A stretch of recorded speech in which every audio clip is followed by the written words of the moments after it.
Are we on? Dope. Okay. All right. Today is Tuesday, November 20th, 2018. Man, this year is just flying by. You're tuned in to the Future Award-winning Beer and a Conversation show, #1 show in the world for comprehensive barbershop talk. And I'm joined today by none other than Brother Rashid Muhammad. So, Jay Certified. Hey, everybody. And DJ KP over there on the couch. On the ones and twos. On the ones and twos. What's up? Yeah. So, anywho, I had been doing really good about getting here early. What I need. Pull your mic up. Close to the mic? Okay. Sorry about that. I had been doing really good about getting here early the last couple of weeks, and I felt like I had left in enough time from the office. It was literally right at like 6:57, and the traffic was so bad. I mean, what I'm saying is that the holiday stuff is already here, which kind of leads us into what we're doing, what we're going to be talking about. You got any plans for the holiday, Rashid? no, not really. The lady is going to be doing some baking at a special event on Black Friday, so I'm just going to be providing support for that. That's pretty much it. It's like a charitable event or something? No, it's like some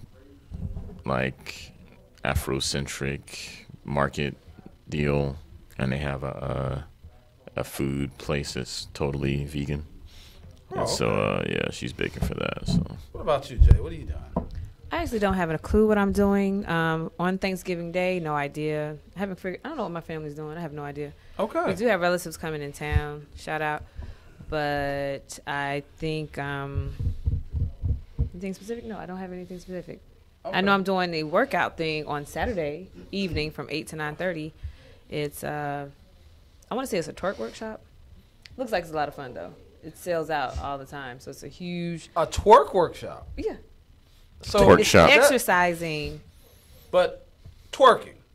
Some elements of twerking will be implemented. Yes, And to get a full body workout to. Saturday. Yes. Okay, you're gonna with be a group of girlfriends. fully participating. Yes, I will be. Are you gonna record that? Yes. Right. Parts of it anyway. All right. Can you make sure I get just a snippet? Sure. Thanks. I'll post it. Oh, and shouts out to you, Jay. Just in case you don't know, had started. Are you doing your show tomorrow? Absolutely. Okay. Yeah. Absolutely. Started her show last week. What I'm doing with my life. And I was able to tune into it, and I did enjoy it. So Really, thank you. Absolutely, please lend her your support when you can. KP, what you doing for the holidays, man? You know, like I was telling you before we went on, I was having some cable issues. But just like I said, I think we rectified that. You know, I have a couple of female friends that said they may come through. So Okay. no Whoa, problem. At the same time? At the same time? I'm cooking. I take that back. Honey Baked Ham is cooking the turkey for me. Oh, Right. they cooking the ham And and the turkey. their price of admission is to do some sides. Okay. I'll do a couple of sides too. You but coordinated know. that very well, if I may say so. Yeah, You know what I you mean? think so? what kind of size you doing? Okay, there we go. I know I'm doing some yams, and Okay. I'm trying to decide either between string beans or collards. Do the collards. Do the collards. Yeah, How you gonna cook them Okay. collards though? That's the question. More vitamin K. What you mean how? Like what am I going to use to season it? Mm-hmm. I don't know. That's a good question because I'm not really a big meat eater. I I have do a eat great meat, but I eat basic recipe. stuff: chicken, turkey, fish. Okay, so turkey basic neck stuff. would be- But yeah, turkey. It doesn't season it as well as the ham hock would, though. But Get you a smoked turkey Ham. leg. there Cut you that go. bad boy that up. might work. Smoked turkey leg. does work. Yep. Absolutely. Use like a chicken stock. Add the cut up smoked turkey leg. Throw in some crushed red peppers, some onions, some garlic. I'm telling you. And I'm gonna tell you something. Quiet as kept. Rashid is an excellent cook. I was about to say he sounds like I was going to call him Chef Rashid. Yeah. I mean, one day he might That's want a to nice do like ring to it. Actually, it is. He might want to do a weekly podcast. There or you something go. For like 30 minutes, and just had a. I've seen him cook, and I have eaten the food, and I am very picky about people's food that I eat, but he is Right. an excellent cook, and he knows how to well season the food without saturating it with sodium. Right. You know, which says a Thank whole you. lot these days. So so I had some honey baked turkey. My dad does this temp service, and they provided some honey baked turkey for some of the warehouse employees, and then there was an extra one, so me and my brothers got to eat it, and it was delicious. I mean, it is. I just fattened Yeah. up off of it that day. Yeah. So, and we got the rolls that come with it, the honey baked ham rolls. You can make a sandwich with it. And that. Oh. The mayonnaise and the mustard that they make too, which is like kind of a seasoned, spicy. Honey baked ham and everything. They sure damn do. Good Lord. Thank I didn't God for know. honey baked ham. Okay, so anyway, moving it forward with what we had going on. So I thought about it, and we had got to talking about some stuff last week, and part of me was like, ooh, I had got tidbits from people. Shouts out to Dr. Stacy Jefferson Oliver for tuning into the show, and I'm being a big supporter too, by the way, and everyone else as well. There's nobody who's better than anyone else when it comes to support, but specifically I got a message from her, so I wanted to give her a shout out over at Crum High School. But as we get into this holiday thing and we start talking about Thanksgiving, I am 80s baby, born 1982. What are you, 78, 76? 77. 77? Yeah. Cool. You Not that say far. And KP, we won't talk about birth years or any of that, but you're probably, would you say you're a half generation ahead? I'm 60s. It's born in the 60s. Yeah. Okay. Born in the 60s, child of the 70s, I guess you could say. All right, and me and Jay, you're 80 Something. Right? Okay. So, well, when we were growing up, if you celebrated holidays, Thanksgiving was about just being with the family, right? Mm-hmm. If you traveled, it was a road trip, and everybody was kind of in the car together. Big family, people, for accommodation sakes, slept on the floor, 2-3 people to a bed. This was common growing up in our era, and it was really just about everybody. It was eating, but it was more about family together time, and for the most part, it was I don't want to say doable. It was feasible for us to do, because at that time everybody was off from work, so it was good travel time. Everybody could get off from work, and we could all just go. And kids are out of school too, so you have to consider that. So it's a great time to travel. And I think it still is, even over Christmas, the busiest travel time of the year. It's a great time of the year too. The fall is very beautiful here, and a lot of other places in the South. And so, which leads me to I'll be in New Orleans tomorrow. So I'll make sure to take plenty of Owens. Cheers. Yeah, I'll make sure to take plenty of pictures while on Bourbon and Don't Canal. share. And I will share those. Yeah, do that. To you directly, Jay. About Novel. So I will not get the traditional Thanksgiving dinner. Probably, I'll probably be eating, just Some etouffee. sautéed shrimp, and lobster, and crab legs, and Lots of spicy stuff. right, and mussels, and Yes. crawfish, and oysters and things like that. So pity me. Get a little bit of blackjack in at the same time. Right, exactly. So, anywho, but it leads me to what I want to talk about. Everybody's got something different that they're thankful for, right? And so what we're getting into now is where that has evolved. It's not about that anymore. And I think we've talked about this before, but I see this a bit problematic. It's become, we've disassociated from family a lot. And specifically when it comes to doorbuster deals and stuff like that. And I'm all for, when we talked about KP earlier, football season. You got college football, a lot of good college football, some NFL games. In fact, the Saints play the Falcons. Yeah, they do. And my going to Cowboys that play game? the Redskins. Well, if we can get reasonable tickets, we will, but I don't know what for. I'm going to leave the Falcons alone. Well, I'll definitely say this about the Falcons. When it's come times to play the Aints, we definitely show up. We may not show up to play the Browns. We may not show up to play the Cowgirls, but we will show up to play those Aints. So it'll be a great show. Excuse me? Those Cowgirls did beat up the Falcons. They didn't beat us up. Beat up They is didn't a beat bit up. of an overstatement. Maybe a little overstatement, but yeah. Very They much won. an overstatement. They did win. They did take the W, absolutely. But it definitely wasn't a beatdown. No, Not at a all. beatdown. Not even close. I mean, they were both mediocre teams fighting for, 500 record basically. Sounds It's about such right. a sad season. And also, since Laris will be in NOLA for the holidays, also the Bayou Classic is this weekend. What is that? Grambling and Southern will be playing in New Orleans as well. So it should be a very fun time in that city. I actually considered going over there this weekend for the festivities because the Falcons are playing as well as the Bayou Classic. So it should, and that game is on Saturday. So that should be quite a weekend full of fun for folks that'll be there, and I won't be one of them. Right. So we've got the feasting part, and to your point, KP, there's a lot of outsourcing with regard to the feasting. But what is it that, I mean, obviously you've got some people coming over, you're gonna have a good time. But nowadays, in comparison to when you grew up, Right. and I just want to start with you because you've got to see a little bit more than we have. Yeah. Do you see this disconnect that we see from these quote-unquote families, especially in the African-American community? More family-based, family-oriented traditions? I mean, it's definitely not like it used to be years and years ago. I mean, let's look away from Thanksgiving just for a minute. I remember as a little kid, just a regular Sunday, going over to my grandmother's house, like the whole family. My mom, all of her sisters, my cousins, because they're going to bring all of their children, and we would eat Sunday dinner over at my grandmother's. And that was like, I didn't realize it then because it was so normal, but now as I've gotten older, when I look back on it, I realize how special that was. So in the sense of traditional, yeah, we've gotten away from the quote-unquote traditional family. I mean, for the most part, a lot of people have gotten away from the traditional Thanksgiving dinner with family, kind of. It's just not like it used to be, but what I did learn years ago when I was in the military, I was overseas.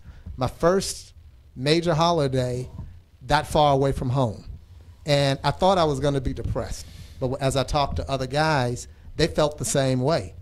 So a few days before Thanksgiving, we got together and we said, we are family now. Why don't we do this, this, and this, and we'll do our own Thanksgiving. That, till this day, was one of the best Thanksgivings that I've ever had. And we were in Korea. Wow. Okay. We cooked, all of us at the time were in our 20s. We're like young guys. We're cooking turkey. We're doing the greens. We're doing everything. And the food was good. The food was actually good, And of course, a bunch of young guys cooking, so that attracted the females. They came over. And me and my roommate, we hosted, Still doing it. Yeah. So, yeah, it was all good. And basically, I guess the point that I'm making is Thanksgiving is whatever you make it because family is whoever you make it. Very good point. Jay? And to Laris, what you were saying earlier about how Thanksgiving has changed. Well, now you don't have people having as big of families as they used to. People relocate for jobs. They move around the country. Folks don't typically stay in the same neighborhoods where, all of your family pretty much lives just a few miles away from each other. So it's a closer knit. And, people just live, like you said, people live in have different lifestyles now. And just the disassociating from families. Oh, I'm not speaking to this person because of this. Or I'm not speaking. And then when grandmother passes, then people really stop speaking to each other because that's usually what brings the glue that brings the family together. Are you talking about soul food? Because I saw soul food. Well, I mean, soul food was very truthful in that and how, like KP just said, everybody went to grandma's house on Sunday. I have a friend now. He's like, I have to see my grandma every Sunday or once a week, and people are like that. But again, people aren't having as many kids. You're not, because I look at my family. Everybody doesn't have a bunch of kids anymore. But when I was growing up, everybody would come together at least for Christmas or for Thanksgiving. And it was always a big thing. You were always so excited to see your cousins and your aunts and uncles and, eating. And everyone was just celebrating being a family. And people still get together. People still travel to go see their loved ones. That still happens. Maybe, it's just changed a little bit over the years. I mean, but why? I mean, why do you think that is? I mean, do you think that we're evolving for the better or we're disconnecting as a family? And everyone's story is different, because I was talking to one of my girlfriends. She lives out in right outside Oakland, and we were just having a conversation about how she and I are so close, and some people just don't have that closeness with a relative, with their mother, with their sister, with their brother, where they are so tight knit, and you just don't know why. Sometimes you become so close to certain people that are not necessarily your family. Right. So you don't spend that time with your immediate family or your extended family, just because. Is it distance? You all don't have the same interest, and your perspective on life is different sometimes. So that kind of keeps you from being able to have those conversations with people that are in your immediate family. Because again, you know, if you have family members who never want to leave a block, they always going to be there, never go anywhere, and you have a vision to do something else, it's hard. Right. So traditionally, and I don't want to get too far into tradition with regard to where we're taught that the first quote unquote Thanksgiving dinner started, but the notion of let's come together and put our differences aside, I think, was kind of at the core of that, of the whole movement behind it. But yes, you are right. We do have a disconnect between family, because whoever did Big Mama's funeral didn't put this particular cousin on the program. You know, and I mean, that's just the reality of things is that people in our community will fall out and won't speak for 20 years because the person who was in charge of doing the program at Big Mama's funeral didn't put her on the program. You know, and so we fall out about little things. Yes, I have a story to tell you about that too. Exactly what you just said, and when you get a chance. Oh no, go Rashid. Did you want to say something before he jumps into his piece? Did you need a mic, by the way? Are you cool? Okay. I don't know. I mean, I feel like my family's been pretty good about maintaining traditions and that sort of thing. Some years I just don't feel like going, but it's at somebody's house. Now, my family's generally, it's distributed all throughout the state of Georgia, and most people haven't strayed too far from the state, for better or for worse. So I guess that makes it easier for us to get together. But yeah, I mean, I feel like I personally haven't really seen that kind of decay. I mean, it's not hard for me to accept, just given, you know, just general trends and separation of individuals and that sort of thing, and, you know, our current culture. But I can report that from the standpoint of my family, traditions are alive and well. Okay. Right. Yeah, it's going to be different for every family, and it's like all of our life experiences are going to be different. So what the holiday season means, and then what we consider traditional, either it stays kind of strong knit or things do diminish over the years for a number of different reasons.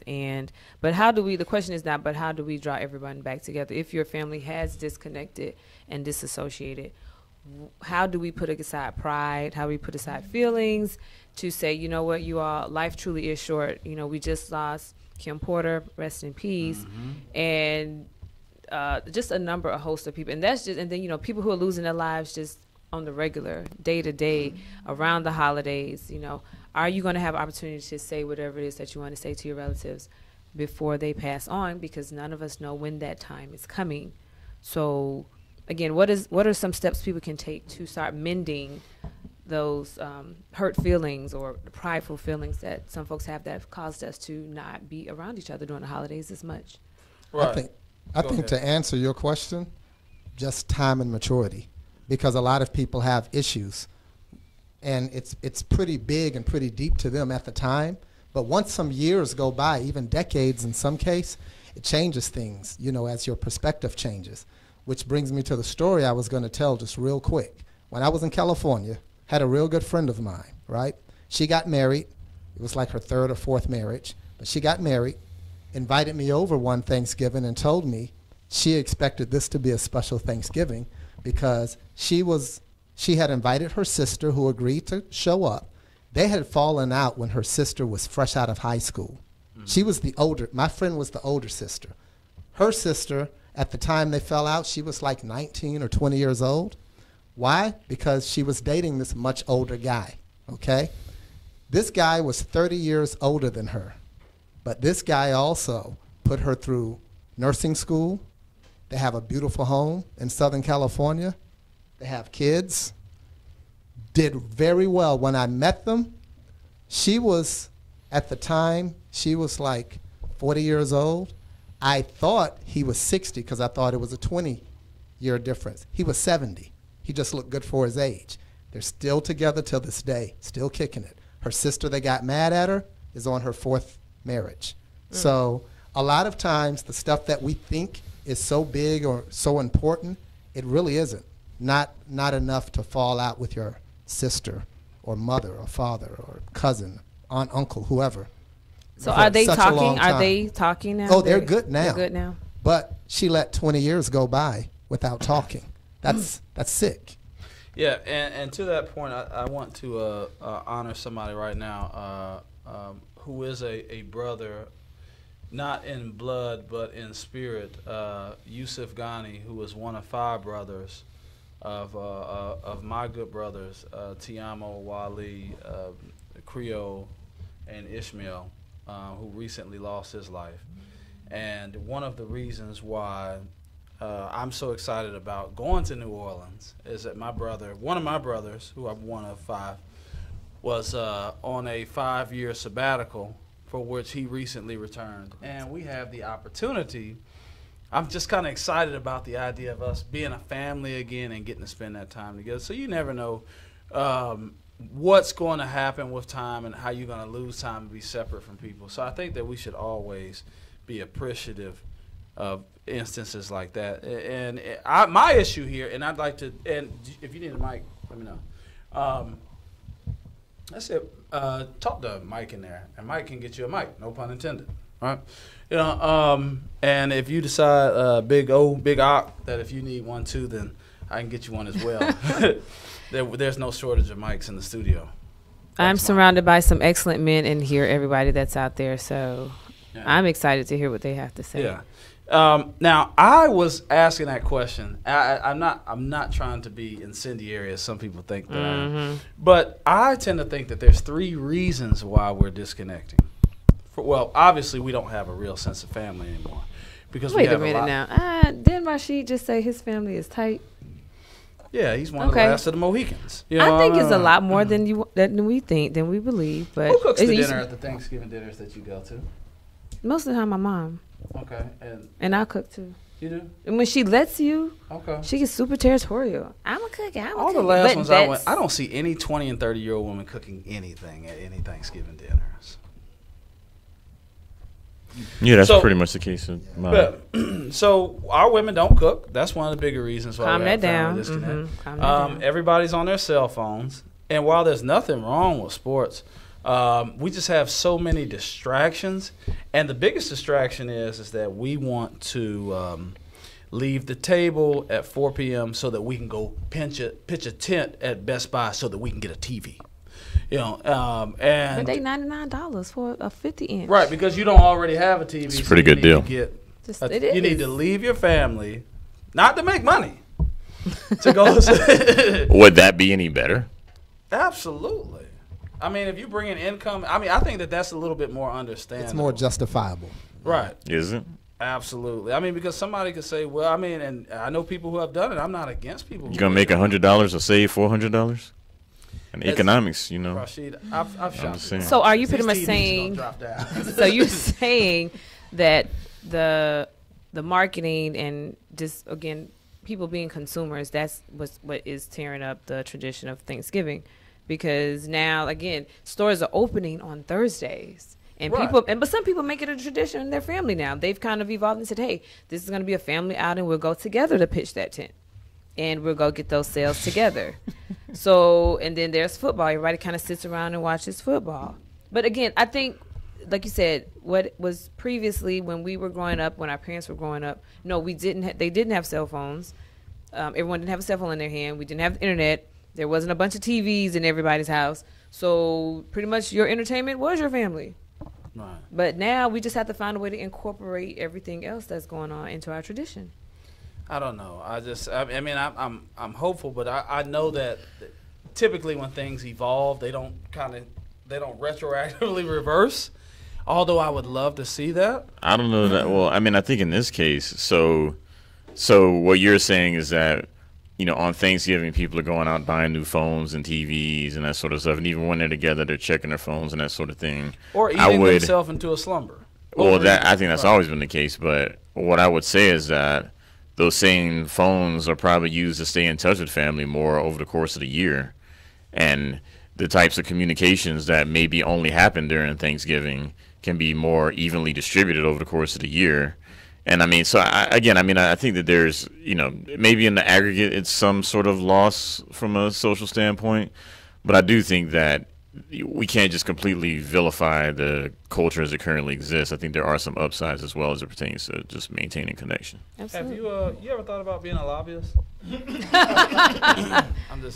But he makes a good point. It's a lot of cousins that I keep in touch with via social media. We may not talk on the phone. We may not travel to see each other unless it's a funeral or a family reunion. But social media has allowed us to stay in touch. And one of my viewers, hey out there, Lord Louis says, but we shouldn't celebrate Black Friday. It was a day they used to sell slaves. So again, and he's right. So the thing about it is, but now it's so commercialized. It's become the norm, and that's just kind of what's been the history of our country. We just normalize things that were once so deplorable and so degrading, but now we change the narrative. And it's all about the spin that you put on it. And we kind of, as consumers, we fall into it. This is a consumer-based society we live in. Mm-hmm. I feel compelled just to say that. I mean, so perhaps that is the case that Black Friday was because they were selling slaves. I've never heard that before. I've generally heard that it's because, number one, it's when retailers go into the black. As a person who used to work in retail, we called it Black Friday made sense to us simply because it was just like a day that was so crazy and insane that it was like a dark day for us that we were going to have to get through by working 14 hours standing on our feet. But I'd be very interested in understanding the source of that idea. Sure. Lord Louis, we need a source. Monk, how you doing, man? You all right? Hey. Monk is in the building. Yeah. Great. Good to have you. What are you thinking, Monk? I'm thinking that I just want to send a message to everyone that is coming to my great city to experience some of this culture and engage in this consumerism. Just use your Google Maps. You know what I'm saying? Just use your Google Maps. Kind of, kind of check and see what you're doing before you head it out. When you're going and when you're leaving the table early to go get your 49-inch TV right, for $13. Right. Just Google Walmart and just see, see how you get there. See what exit you need to get off of. Plan. Because when you come here and you don't know, I know it's a bit of a labyrinth, you know what I mean? But I don't want to see any accidents where you were in the left-hand lane and your exit was coming up and you was like, let me just cut across 4 lanes. Right. I want to get this TV. Spend time with your families, you know what I'm saying? Make some hot toddies, you know what I'm saying? Absolutely. You know what I mean? Have some sweet potato pie. You know what I mean? Just have a no phone Thanksgiving. And sit your ass down somewhere. That's really what I want to say. Right. Just sit down. And that's what I was thinking the same thing, but they just ain't gonna do that, man. Just sit down somewhere. You know what I'm saying? There's enough stuff going on the way we can check it out and to your point, when you live in the city and you're from the city, right, and you're behind somebody driving, you can always tell when they're not from the city. Even when y'all because change y'all's tags over, because that's y'all's new thing. Right. You want to change your license and your tags over, but that ain't Georgia driving. Trust me. I get behind somebody. It don't take long for me to get behind It ain't Georgia somebody. driving. Did you hear that? Right. It don't take long to be. You should talk about that on your show. The traffic in Atlanta. That's a new phenomenon here. Man. But when you're from the city and you drive in the city, it don't take long to realize it's like, oh, you don't know where you're going. It don't take long to figure it out. Well, and speaking to that, folks who come here, relocate here, and you've been here 2+ years, and you're still using GPS to get around, what's up with that? Well, what's up with it is that you came here and you moved to Lawrenceville. And you stayed in Lawrenceville. And you tell people that you live in Atlanta. And you tell people you live in Atlanta, but you come down here, you're like a transient resident. You know what I mean? It's weird. You know what I mean? Right. Like you really live like in Lilburn and Loganville, and you travel down here twice a month. Yep. And you know to turn up. To turn up, right? But you have no road etiquette whatsoever. No, right? You don't tip our servers and bartenders in the city, and they know you're not from the city too. Because you shouldn't even be eating at these places. They know you're not. They know you're not. And I'm gonna take it a step further. I see Falcons played the other day. They did something like play. Right. They got beat by the Cowboys. And hey, I mean it happens. Yeah, DJ came for years. I am disgruntled this year, but I'm still a fan. Well, y'all got a chance if they beat even the when y'all Redskins. disgruntled, they don't keep y'all from. You know what was the most disappointing thing about that? Who was it? A home game for us or not? It was It's a home game. But real? I I heard couldn't that tell. it was more Cowboys. I couldn't fans tell. than, I went to the Cowboys Oh, game the, last year. It was like the that. Because you know Cowboys what? travel well, though. I mean, was downtown. I got that half my night. family are Cowboys fans. Some ain't been nowhere near Dallas. Yeah. Well, I'll tell you this. To my point, somebody had got caught parking. See, that's another thing. If you don't know the city, you, Nah, you don't know. you don't know. Don't play with the parking You don't down know, here. because they'll ruin your credit. Oh, they got this lady got. I was in the Chevron right there by the stadium. I went in there to get some juice or whatever, and this lady was complaining to the owner of the Chevron that somebody had took $40 from her and told her that she could park right there. And now she had a $75 booty. So I was like, oh yeah. When I heard it, I was like, oh, you're not from the city. 'Cause you should already know them games. That's rough. I gotta ask, was this Marta, lady it's black? smarter. She was black. She was black. Yeah, and probably from Lawrenceville. Don't know the game.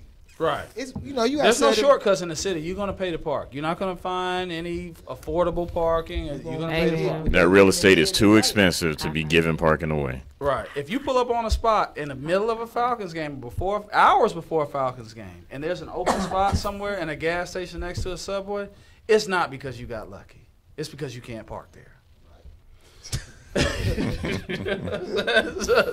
I don't get it, man. Okay, how we got to parking, I'm not I'm sure sorry, from we Thanksgiving, just- but and the potholes don't play either.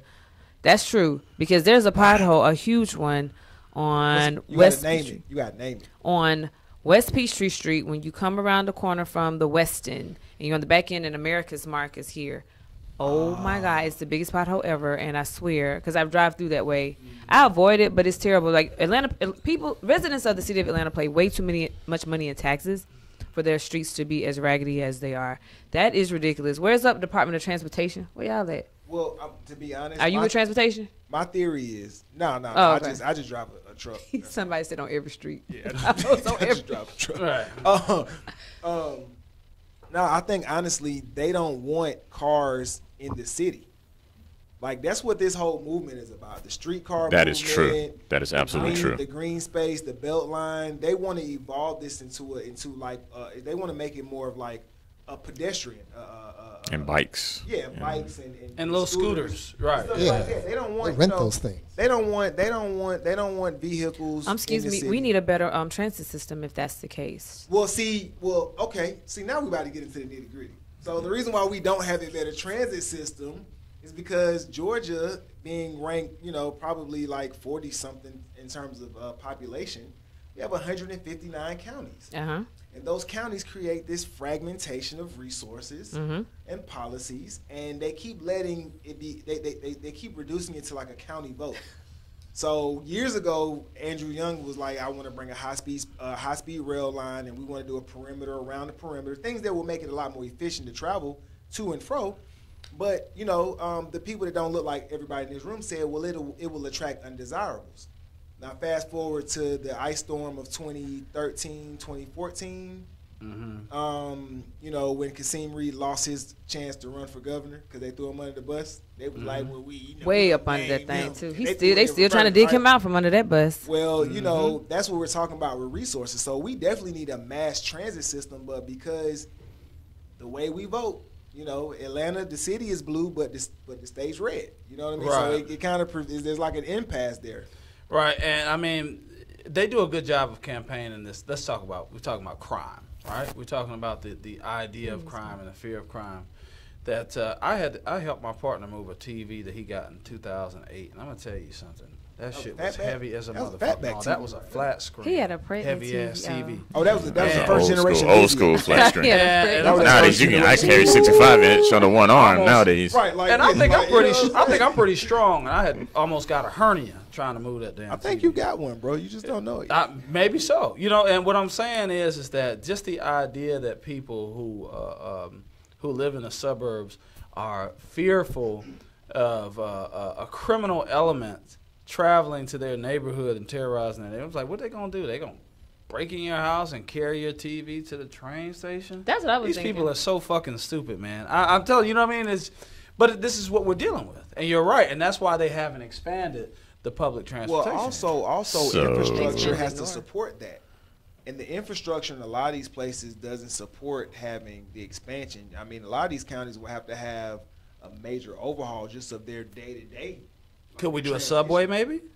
Hell nah. Yeah, when it can't costs do too like much 10 times underground. as much. I mean, We're below it's like sea $1 billion level, a so mile. That's not gonna really happen. And We the can't do a whole lot and the underground. bedrock is really solid. And there's a dike that runs underneath the city. Be careful using that word in Atlanta. Go Now, ahead. a dike Explain is a that. geological intrusion Okay. that cuts across layers. All But, right. But I mean, it's okay. I mean, we can. I'm gonna leave it alone. I'm gonna leave it So alone. I feel like I have to say here your that mic not too long ago there was a regional vote on transportation that failed. Yes, it did. It did not necessarily fail. There were some people in the suburbs, I guess, talking about crime or whatever, but there were some very blue liberal people that were against it as well. There were a lot of black organizations that were against it because they felt like, you know, DeKalb County had not gotten rail after all these years, and they still were going to get rail. The Sierra Club, which is a very liberal organization, was against it because they wanted to go all the way. They wanted more dollars to go toward transportation as opposed to roads. So, I mean, you know, back in the 60s when it was the MARTA vote first happened, I'm sure there was all kinds of ridiculousness around it. But the fact of the matter is that the region has developed a lot economically over these years, and a lot of diverse interests out there that all have their own agendas. And, you know, sure, the balkanization of the region because of counties probably plays some part in it. But I don't think that it's, if you look at the reasons that people did not vote for that big transportation bill a few years ago, to say that it's about people being scared of people stealing flat screens and getting on buses or trains, I think would represent a very obtuse reading of the data and of the people that voted against it. I mean, well, what do you think? I mean, realistically speaking, it's the only realistic solution that we have to the traffic problem we have. Is we have to. I don't think that's the case at all. I think that because we can't creating afford it. A more lot of us density in the city. Because look, people have started to pick up on it over the last 10 years or so. But I mean, if you look at MARTA stations should be prime development opportunities, and they've only been that starting maybe 2005.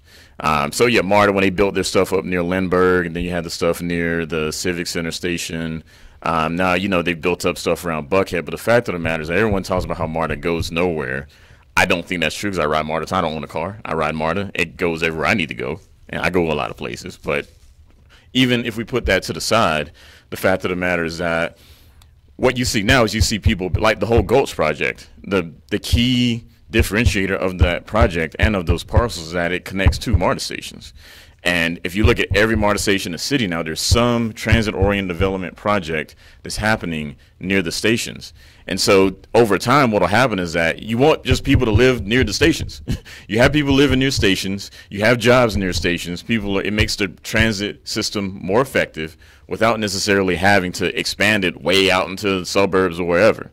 And I think that's the right path to go. Now, during the More MARTA plan, which is the plan that did pass just for the city of Atlanta, they were going to do these infill stations, which are basically like gap stations. There's going to be one in Mechanicsville. There's going to be one like between Lindbergh and the Art Center that like sat on the belt line. Those would have represented more opportunities to build stuff around transit.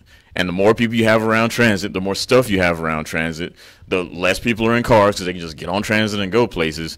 And I mean that you can use the existing system.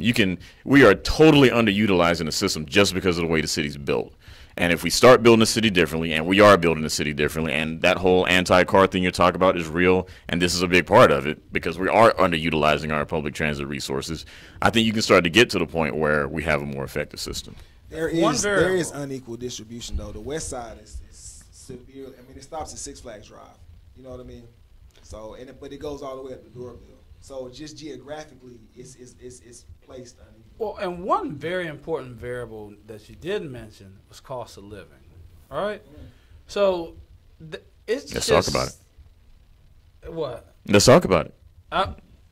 Bro, I mean, we do not believe in group economics in our community. So I mean, man, $1,200, $1,300, $1,400 for a one bedroom. I mean, now it's getting as far out as East Point, College Park. Golly, I mean, look, I'm with you. I would like to live in a carless society, considering the cost of gas, car insurance, repairs, not to mention the car note.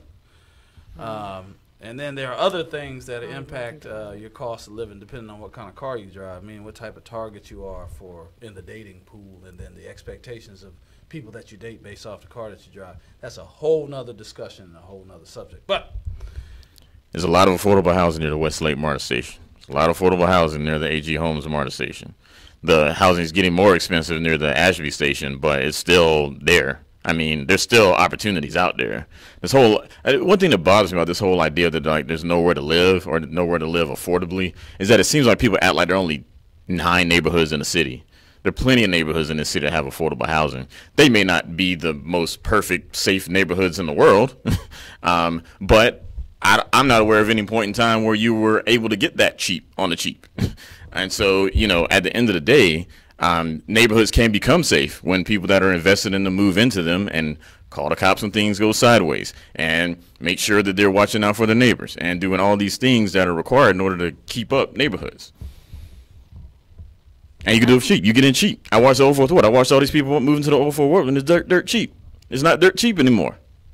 And plenty of black people own that, so a lot of that property and got rich moving out. So that was a lot. Well, I'm just. That was a word. I know it's affordable is a relative term, so I'm just kind of curious because I don't think you can live in a 1-bedroom for less than $1,000. Where? That was. I lived in a 1.5 before I moved into my condo last year. I lived in a 1.5. I was paying $965 a month. Right. And I was living 6 blocks from where I live right now. Right. I know people in Lithonia that are paying $1,080 for a 1-bedroom apartment. Is it a nice apartment? I mean, does it have nice amenities? Because I didn't have no pool or nothing where I was living. That's 20 miles from the city. I was about to say that I'm getting a pretty good deal for a 2-bedroom. But I think because I've been there pretty much since I've lived here for about 5 years now, I'm kind of grandfathered in. I'm sure the value of my place right now is much more than what I'm paying. What part of town? So, Lithonia. Okay. Yeah. So, it's, yeah, because I have a feeling some of my neighbors with the 1-bedroom are paying more than I am. And they were recently taken over about a year ago with new property management. They redid the whole complex. Yeah. They spent money. So I know it's really gone up now. Yeah, that happened to my place, too, the place that I left before I moved. And plus, every year when my lease is up, I always complain about how much they've gone up on the rent, and they always cut me a break. So. Yeah, that was what they did for me, too. Every year I would negotiate. Just from a simple math standpoint, what's the rule when you apply? Is it 1/4? Your rent should be 1/4. So it's 1/3 of your gross. Okay. Is a guideline. I mean that guideline is like many years old, and I don't know that it necessarily matches up with everybody's reality. I mean, if I bring home $10,000 a month, you know, that's different than if I'm bringing home $1,500 a month. You know what I'm saying? That 33% starts to mean less the more money you make. But yeah, 1/3 of your gross. That's the general rule. Right. And I'm sure that they kind of, to a degree, kind of ignore that a little bit because they're not paying people enough money. I mean, I think that the city celebrated this whole idea that people would get paid $15 an hour by Amazon. I mean, for whatever reason, they thought that the idea that people would, that they were doing everyone a favor by at least at gross giving them $600 a week. I mean, this is what I'm saying. It's just there's an issue of affordable housing, and I agree with you. I would like to make the city more dense or less dense. Excuse me. Well, no, more dense. Yeah, more supply dense, and demand would, in theory, make housing cheaper if there were more housing. Okay, got it. Thanks. But I just don't see it, and having to move around the city. I worked in many different parts of the city, Duluth, Conyers. That traffic is serious, man, trying to move. I mean, you might sit in traffic for an hour and a half, 2 hours easy, and it's getting really bad. So I think we need to do something about I don't even know how we got on public transportation. That's why I'm like completely lost. I'm sitting here like we were talking about the Falcons parking. Okay, that's where we went from. But we went from Thanksgiving, though, but we started. I'm sorry. So Law, what are you doing for Thanksgiving, man? This is a big conversation, by the way. Oh, someone said we lost the Amazon deal, by the way. So. Yeah, we did. Don't worry about that traffic. Don't have to worry about that traffic. We're probably better off for it. I think so, too. They went to New York and Northern Virginia. Well, they definitely can't live off $15 an hour in New York. Nope. Not in Northern Virginia either. Trust and believe. I am going to be fellowshipping. Well, first of all, I'm going to fellowship with myself. First of all, so I'm going to wake up in the morning, be grateful. Let the sun rays hit my face, meditate, work out like East I always Point. do. You know what I'm saying? Uh-huh. You know. Yeah. And then basically I'm just going to bounce around. It's funny because like I'm kind of like on a fast, you know what I mean? And I choose these times to fast because I feel like that's what really builds like your character when you can be in front of somebody who's amazing, burnt, crispy on the edges, macaroni and cheese. You like burnt mac and cheese? Man, crispy on breath. I don't like any char on any of my food. Oh man, I don't even know what you. He light I'm skinned. a house Negro. He also doesn't he like. light-skinned. He also doesn't like drums, chicken wings. So You know what I'm saying? Like sometimes, you know what? You back on the probationary period with your A-Town card. He ain't got no A-Town car. He going. He just said he don't like burnt macaroni and cheese. He don't like nothing with a char on it. I don't When the edges even. are crispy. I feel them on. I don't like that Right. runny. I like when I scoop. I want like the stretch. You know what I'm saying? That Like can I like serve mine me. to be a little creamy. I like stretch. You know I like what? mine creamy. I don't like. I like it if burnt and if stretchy. It can stand alone This is like in a kind Yeah, of a pound yeah. cake form, yeah, like that a square. is perfect. Oh man, that's It's perfect. Hey, That's how it's supposed to be. Newsflash for everybody. That just it hadn't Best sat long tasting enough if food it ain't doing is that. always right on the edge. That's where all I'm the flavor telling you. goes. The hinterlands Yep. of flavor. What about sweet hinterlands. potato pie? What's everyone's take on sweet potato pie? Oh, If, All about the crust. and if this is your first And year there's no more making crust in the city of Atlanta, just so y'all know that. If this your first year making it, just order a patty pie. just Didn't that work for a while? If this your first year making it, just go buy one. Just go buy one from the store, and just be like, y'all, my experiment didn't work out right. But this is my piece. Have a offering. backup. Right. this Have my a piece backup. Well, offering. what happened to Pat? Did everybody just do away with patty pies? Wasn't that like a big movement? It's got in the city? tetracycline in it, man. That wasn't that good to me. Cause it's got tetracycline in it. Oh, okay. It's a little too sweet too. Cause it's got Tetracycline in it. it's got some stuff that should be in Roundup. Okay, guys. Shut up. Okay, all right. Instead well, of say your patty pie. right. Well, So- my mom used to make a good sweet potato souffle. So, anyway, the point is because the sweet potato souffle was so good, the marshmallows on, we didn't have to have sweet potato pie in addition to that because it was kind of like a side / dessert. always But really good quick, for while we're on it, you can go ahead and say what you want to say to end out with regard to, we'll go to chairs or wherever after, and we can, because all this food talking is making me hungry.